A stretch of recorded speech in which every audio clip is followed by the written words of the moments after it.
Un événement très attendu et objet de toutes les attentions, l'installation du représentant dans la région du Tchologo du médiateur de la République en la personne de Ouattara Kekorobanyuma. Il est officiellement présenté aux autorités préfectorales, élus, chefs coutumiers, autorités religieuses et populations par Adama Tungara, le médiateur de la République. Monsieur Ouattara Kekorobanyuma,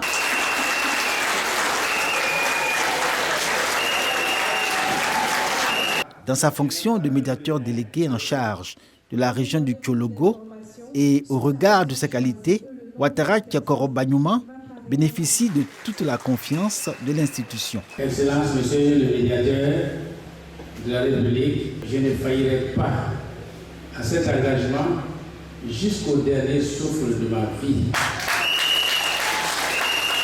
Sur le temps consacré à l'optimisme, Adama Tungara exhorte toutes les populations à accompagner sans retenue son collaborateur dans sa charge, en cohérence avec la mission du médiateur de la République. Mission résumée en la promotion de la paix et le maintien de la cohésion sociale. M. Ouattara s'est mis au service des populations locales. Je reste convaincu qu'il saura mettre à profit cette expérience dans l'accomplissement de ses missions de protection des droits des citoyens et du maintien de la cohésion sociale dans cette belle région du Tchologo. Ouattara Kekorobanyuma peut commencer sa mission. Le siège du médiateur délégué du Tchologo est déjà fonctionnel, équipé et doté de toutes les commodités. À Ferkessédougou, où il est établi, ce siège est entrevu comme le symbole de la cohésion et de la paix dans la région du Tchologo.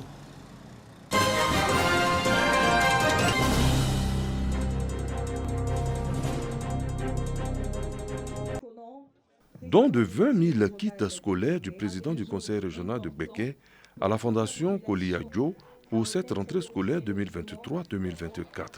Les effets didactiques composés de cahiers, de stylos, de crayons sont destinés aux familles moins nanties. À travers cette initiative, la collectivité décentralisée veut apporter son soutien à cette fondation qui œuvre au bien-être des familles vulnérables. Les kits symboliquement remis aux associations féminines et guides de communautés seront distribués dans les familles nécessiteuses de la région. Nous disons merci, que ce soit vraiment continuel. Ces kits, c'est pour donner vraiment aux démunis et nous allons le faire. La présidente de la fondation Koliadjo, par ailleurs maire de Bodokro, exprime sa gratitude aux donateurs. Nous avons invité toutes les associations, toutes les représentations de femmes donc, dans tout le Béké pour que chaque village, chaque département puisse profiter des œuvres du président du conseil régional. Le président du conseil régional de Béké apporte ainsi son soutien aux parents d'élèves en cette rentrée scolaire. La fondation Koliadjo a pour habitude de s'occuper des femmes et à l'occasion de cette rentrée scolaire, j'ai voulu passer par son canal pour atteindre le maximum de bénéficiaires qui sont forcément des gens démunis. Nous avons offert ces dons pour contribuer à la scolarisation de ces enfants. Le don de kit du président du conseil régional de Béké est estimé à 20 millions de francs CFA.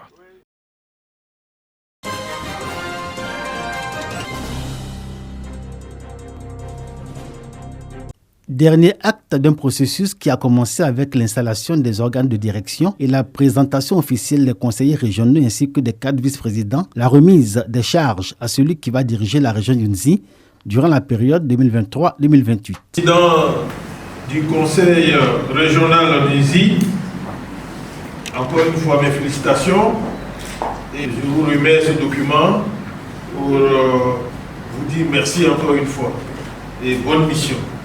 Nguessan Kofi Lataye succède à lui-même pour continuer son œuvre, conduire la région d'Unzi au développement et au progrès dans un contexte où les défis à relever dans cette partie de la Côte d'Ivoire restent encore nombreux, en dépit des efforts pour les relever durant sa mandature 2018-2023. Pour les 5 prochaines années, sa priorité reste le besoin des populations. Nous allons déployer une politique qui doit impacter la vie des populations qui vivent sur cet espace. Et il y a des projets que nous avons initiés, tels que la production de cultures maraîchères partir des retenues d'eau et l'encadrement de la NADER. Il y a le projet maïs, 1 hectare de maïs par site habité.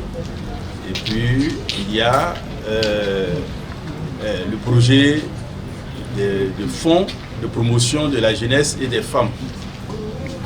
Parce que quel que soit le nombre d'écoles, le nombre de centres de santé et autres que nous allons construire, pour que ces bâtiments puissent être exploités convenablement, il faut que les populations aient les moyens pour financer leur exploitation. Sur le ton de la fraternité et avec humilité, Nguessan Koffi Lataye invite les filles, fils des 4 de la région du Nzi, à un engagement participatif pour l'essor des localités qui la composent.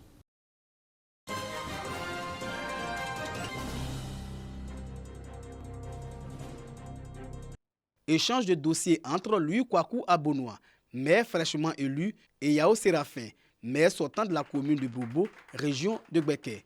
Cet acte administratif installe officiellement Louis Kwaku Abonois en tant que nouveau maire de la commune de Bobo pour les 5 prochaines années. Les attentes du peuple à Ali sont nombreuses. On attend même que le coin soit bitumé. Et au niveau des villages, ouvrir les voies.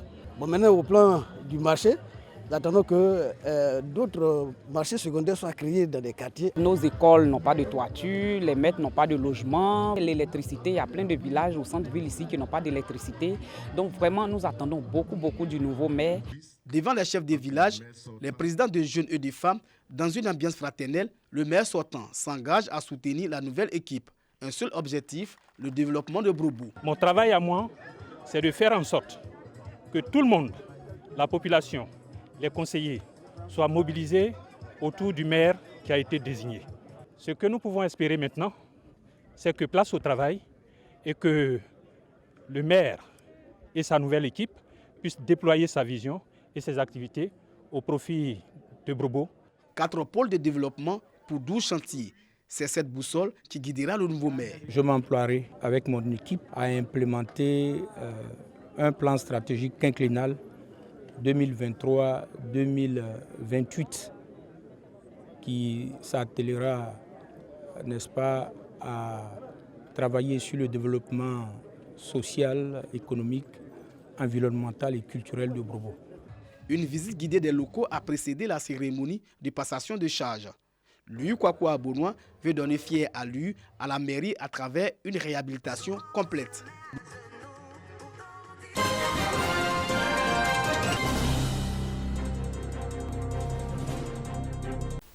Tiassalé, région de l'Agnébi-Tiassa, a abrité pendant 5 jours une campagne de sensibilisation sur l'importance du suivi des consultations prénatales pour les femmes enceintes.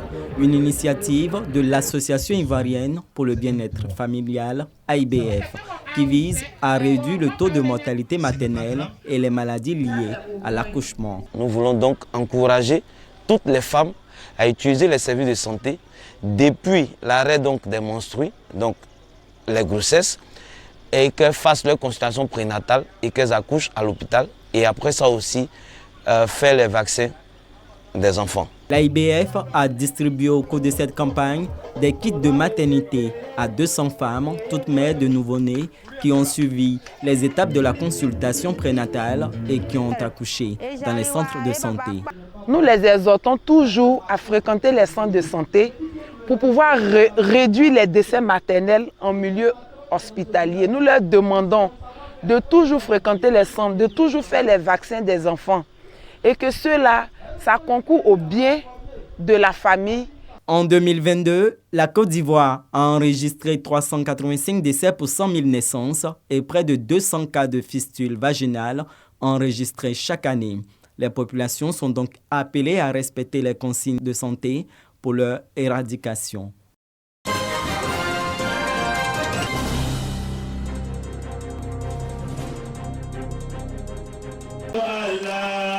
Dans une ambiance de piété et de dévotion, les fidèles musulmans d'Assé, localité située à plus de 15 km de Bonois, ont commémoré la naissance du prophète Mohammed à travers une lecture coranique. Cette cérémonie était l'occasion pour les fidèles de renforcer leur lien spirituel en multipliant les actes d'adoration. À quelques pas de là, à la grande mosquée de Bonois, L'imam a rappelé les actions exemplaires menées par le prophète Mohammed au bénéfice des musulmans, sans manquer de souligner l'importance de promouvoir les valeurs de l'islam.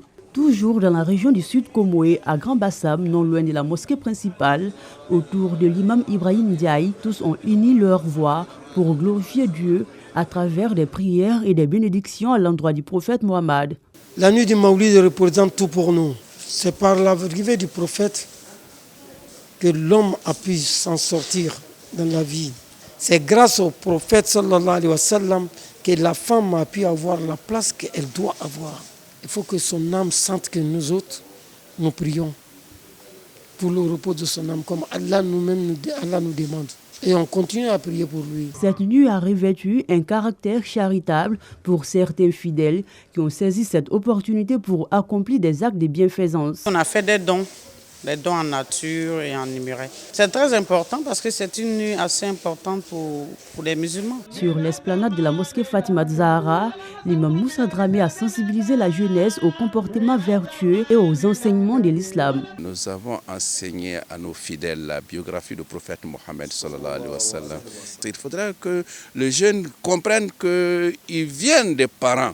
Voilà. Et les parents aussi doivent comprendre qu'ils ont été responsabilisés devant Dieu. Donc chacun doit être responsable devant cette société. Cette commémoration était également l'occasion pour les cadres du Sud Comoé d'exprimer leur gratitude envers le Seigneur pour la bonne conduite des élections municipales, régionales et sénatoriales en Côte d'Ivoire. Nous avons donc saisi l'occasion en cette nuit de prière, de bénédiction pour venir témoigner notre reconnaissance à l'ensemble de la communauté musulmane et encore demander d'autres prières pour que la paix soit maintenue, pour que le développement se poursuive.